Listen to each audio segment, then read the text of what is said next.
Good morning সবাইকে। আশা করি ভালো আছো। চলো আজকে আবার নতুন ক্লাস।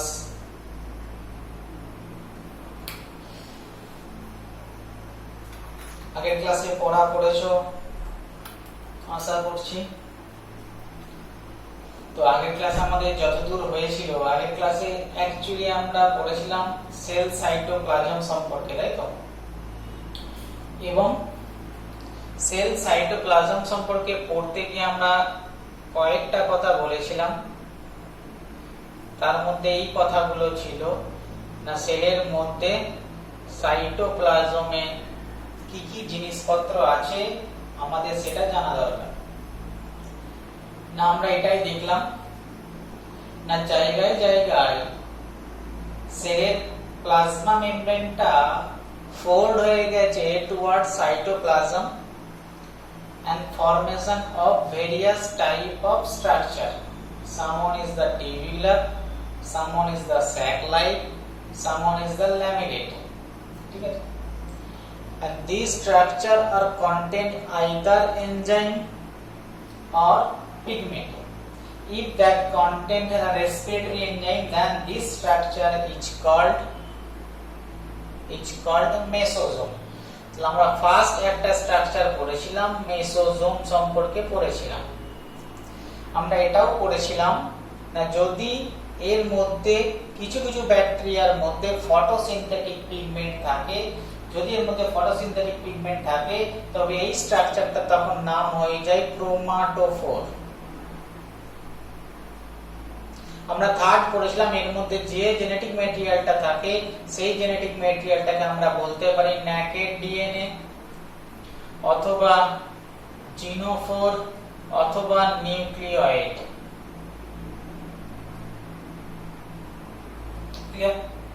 এবং লাস্ট আমরা 4 নম্বর পয়েন্টে যেটা পড়েছিলাম, যে এর মধ্যে জায়গায় জায়গায় একটা মেমব্রেন লেস স্ট্রাকচার রয়েছে এবং সেই মেমব্রেন লেস স্ট্রাকচারটা 70S রাইবোজোম। তাহলে মেইন এই চারটে স্ট্রাকচার ছাড়া কখনো দেখেছি ডিএনএ যখনই প্যাক হয়েছে, ডিএনএ যখনই ভাঁজ হয়েছে, কিছু কিছু সময় যেহেতু এর বাইরে কোনো রকম মেমব্রেন নেই, তাই কখনো কখনো ডিএনএ এর কোনো একটা পার্ট মেইন বডি থেকে ডিস্ট্রাক্ট হয়ে গেছে, ছিঁড়ে গেছে এবং সেটা গিয়ে সাইটোপ্লাজমের মধ্যে এক্সট্রা সেমি সার্কুলার স্ট্রাকচার তৈরি করেছে। তাহলে সেটা সাইটোপ্লাজমের মধ্যে গিয়ে একটা extra same circular small DNA তৈরি করেছে, যাকে আমরা প্লাজমিড বলেছিলাম। তাহলে আগের দিন আমরা এই 5 নম্বর পয়েন্ট পর্যন্ত ক্লাস করেছি, আমরা প্লাজমিড পর্যন্ত পড়েছি। তাহলে হোয়াট ইজ প্লাজমিড? না, প্লাজমিড বলতে গিয়ে আমি বলেছিলাম plasmid is extra nucleic acid. ঠিক আছে, তাহলে ইজ এক্সট্রা নিউক্লিক অ্যাসিড। না, যে নিউক্লিক অ্যাসিডটা সেকেন্ড পয়েন্টে বলেছিলাম স্মল, থার্ড পয়েন্টে বলেছিলাম কি দিস ইজ দ্য সার্কুলার। তাহলে যদি সাইটোপ্লাজমের মধ্যে কোনো এক্সট্রা স্মল সার্কুলার ডিএনএ থেকে থাকে, তাহলে আমরা সেই ডিএনএটাকে বলা হয় অতিরিক্ত ডিএনএ অর প্লাজমিড। এখন বলেছিলাম what is the function of the plasmid, তুমি পড়ে আসবে। না, অ্যাকচুয়ালি প্লাজমিডের কি ফাংশন সেটা আমরা বায়োটেকনোলজি বলে চ্যাপ্টারটা আছে ক্লাস 12 এ পড়তে গিয়ে জানবো। বাট এখানে দুটো ইম্পর্টেন্ট ডাটা আমাদের জেনে রাখতে হবে প্লাজমিডের ফাংশন সম্পর্কে। না, দুটো ইম্পর্টেন্ট ডাটা হচ্ছে না, দিস প্লাজমিড, যেহেতু প্লাজমিড একটা ডিএনএ, তাহলে নিশ্চয়ই প্লাজমিডের মধ্যেও জিন রয়েছে, কারণ আমরা জানি gene are present over the DNA. Clear? তার মানে যদি প্লাজমিড অলসো এ ডিএনএ, তার মানে এই প্লাজমিড অলসো কন্টেন্ট জিন। তার মানে প্লাজমিডের মধ্যে অনেক রকমের জিন রয়েছে, তার মধ্যে ইম্পর্টেন্ট দুটো টাইপের জিন সম্পর্কে আমাকে জানতে হবে। না, একটা জিনকে বলা হয় থাকে এফ জিন,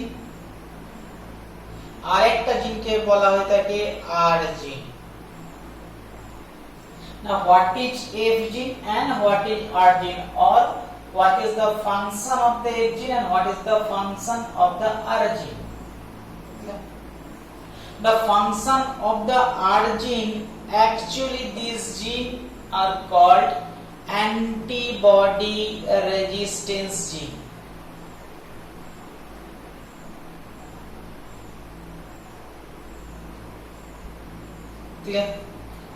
তাহলে ফাংশনটা হচ্ছে এই প্লাজমিডটা যদি কোনো ব্যাকটেরিয়ার মধ্যে থাকে তাহলে এই ব্যাকটেরিয়াটা বিশেষ কিছু অ্যান্টিবডির এগেইনস্টে রেজিস্ট্যান্স শো করতে পারে। ক্লিয়ার? মানে কি কোন একটা ব্যাকটেরিয়া তোমার বডিতে যদি অ্যাটাক করে থাকে তাহলে ডাক্তাররা তোমাকে একটা অ্যান্টিবায়োটিক দেয় to prevent the growth of this bacteria. তার মানে ওই অ্যান্টিবায়োটিকটা কি ব্যাকটেরিয়ার উপর কাজ করে এবং ব্যাকটেরিয়ার গ্রোথটাকে প্রিভেন্ট করে, তুমি ভালো হয়ে যাও। বাট এই এক্সট্রা প্লাজমিড থাকার জন্য, এক্সট্রা জিন থাকার জন্য, এই এক্সট্রা জিনের মধ্যে অনেক সময় আর জিন প্রেজেন্ট থাকে যেটা হচ্ছে অ্যান্টিবডি রেজিস্ট্যান্স জিন। এই অ্যান্টিবডি রেজিস্ট্যান্স জিন থাকার জন্য এই ব্যাকটেরিয়াগুলো কিছু কিছু অ্যান্টিবায়োটিকের এগেইনস্টে রেজিস্ট্যান্স শো করতে পারে এবং যার ইফেক্ট, যার অ্যাপ্লিকেশন আমরা খুবই সহজে পাবো যখন আমরা বায়োটেকনোলজি বলে চ্যাপ্টারটা পড়ব। বাট এখন তুমি যদি এতটুকু মাথায় রেখে দাও, clear?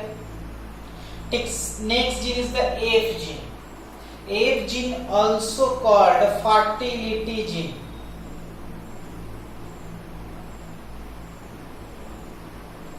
Tar mane what is the fertility gene? Actually this fertility gene help in formation of pili, sex pili, and which help in conjugation. তার মানে কি বললাম না, এই এফ জিনটাকে বলা হয় থাকে ফার্টিলিটি জিন। দিস এফ জিন আর কল্ড দ্য ফার্টিলিটি জিন which help to formation of sex pili। যে জিনটা কিছু প্রোটিন তৈরি করে, যে প্রোটিন গুলো সেক্স পিলি ফর্মেশন করতে হেল্প করে থাকে, and these sex pili are actually help in bacterial reproduction. One of the important bacterial reproduction method is conjugation. তাহলে ব্যাকটেরিয়ার মধ্যে একটা সেক্সুয়াল রিপ্রোডাকশন একটা ইম্পর্টেন্ট প্রসেস রয়েছে, যেই প্রসেসটাকে আমরা কনজুগেশন বলে থাকি। একটু পরেই আমরা জানতে পারবো। তারপর আমরা প্লাজমিড সম্পর্কে এই এক্সট্রা এই ডাটাটা তোমাকে জানতে হবে। এখন এনসিইআরটি এর বাইরেও একটা কথা উল্লেখ করেছে, সেই কথাটুকু তোমাকে একটু মাথায় রাখতে হবে। সেই কথাটা কি না, ব্যাকটেরিয়ার মধ্যে আছে অনেক কিছুই, মাঝে মাঝে ব্যাকটেরিয়ার মধ্যে কতগুলো মেমব্রেনলেস, জায়গায় জায়গায় মেমব্রেনলেস, কোনো পর্দা নাই। যেমন রেড কালার যে স্ট্রাকচারগুলো এঁকেছি সেগুলো অ্যাগ্রিগেট, কিছু স্ট্রাকচার জড় হয়েছে এক কাছে, যে স্ট্রাকচারগুলো চারিপাশে কোনো মেমব্রেনলেস, কোনো মেমব্রেন নেই।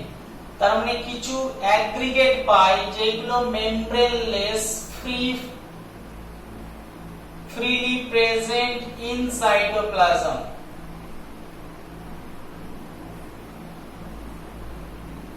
Clear?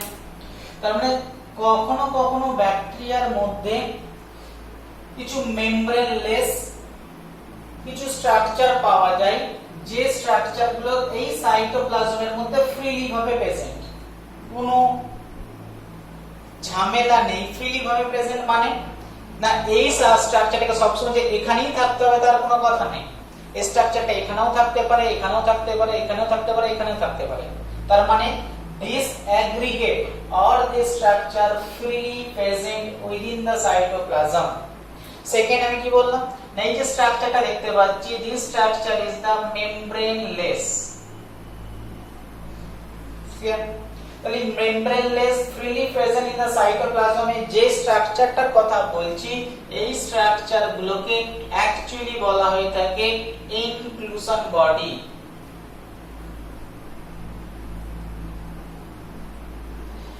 Actually these are mainly the non-living substance.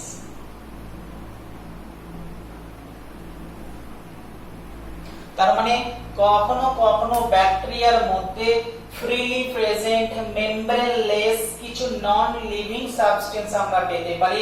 যেমন এখানে পেয়েছি কিছু এখানে পেয়েছি কিছু, এখানে কিছু পেতে পারি। এই সাবস্টেন্স গুলো, নন লিভিং সাবস্টেন্স গুলোকে আমরা বলতেই পারি these are called inclusion body। Clear না? এর মধ্যে বিভিন্ন রকম হতে পারে স্ট্রাকচার গুলো। এখন নন লিভিং সাবস্টেন্স মানে এর মধ্যে ফুড হতে পারে, তার মানে হতে পারে এই যে সাবস্টেন্সটার কথা বলছি সেই সাবস্টেন্সটা আর কিছু না, স্টোর ফুড গ্লাইকোজেন। তাহলে যদি এটা গ্লাইকোজেন হয়ে থাকে তাহলে আমরা এই স্ট্রাকচারটার নাম দিয়ে দিই গ্লাইকোজেন গ্রানিউল। না হতে পারে এই যে স্ট্রাকচারটা দেখতে পাচ্ছি স্ট্রাকচারটা আর কিছু নাই, কতগুলো ফসফেট স্ট্রাকচার এক কাছে হয়ে জড়ো হয়েছে, তার মানে আমরা বলতে পারি স্ট্রাকচারটার নাম ফসফেট গ্রানিউল। তাহলে ইনক্লুশন বডি অনেক কিছু হতে পারে।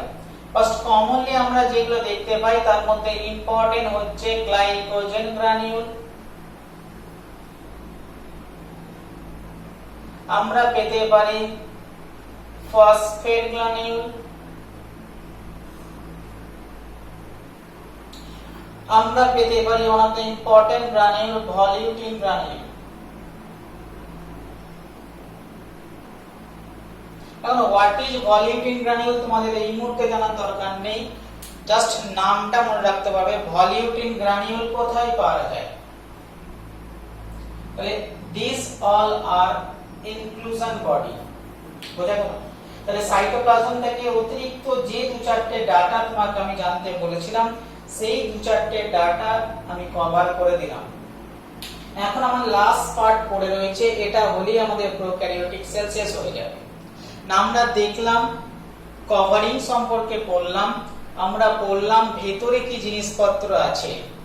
এখন আমরা দেখেছি কখনো কখনো ব্যাকটেরিয়ার আউটার কভারিং থেকে কিছু কিছু স্ট্রাকচার বাইরের দিকে এক্সটেন্ড করে গেছে। আগের দিন ক্লাসে বলেছি কখনো কখনো ব্যাকটেরিয়ার প্লাজমা মেমব্রেন থেকে কিছু স্ট্রাকচার বাইরের দিকে এক্সটেন্ড করে গেছে। ক্লিয়ার না? যেহেতু প্লাজমা মেমব্রেন থেকে স্ট্রাকচার গুলো বাইরের দিকে এক্সটেন্ড করে গেছে তাই এই স্ট্রাকচার গুলোকে আমরা নাম দিয়েছিলাম সেল এক্সটেনশন। ক্লিয়ার?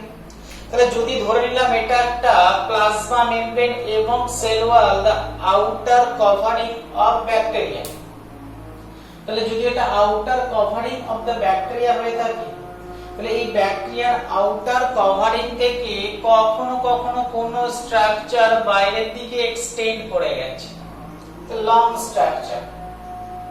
আর কিছু কিছু স্ট্রাকচার আছে যেগুলো বাইরে থেকে এক্সটেন্ড করেছে বাট খুব বড় নয়, স্মল সাইজের স্ট্রাকচার।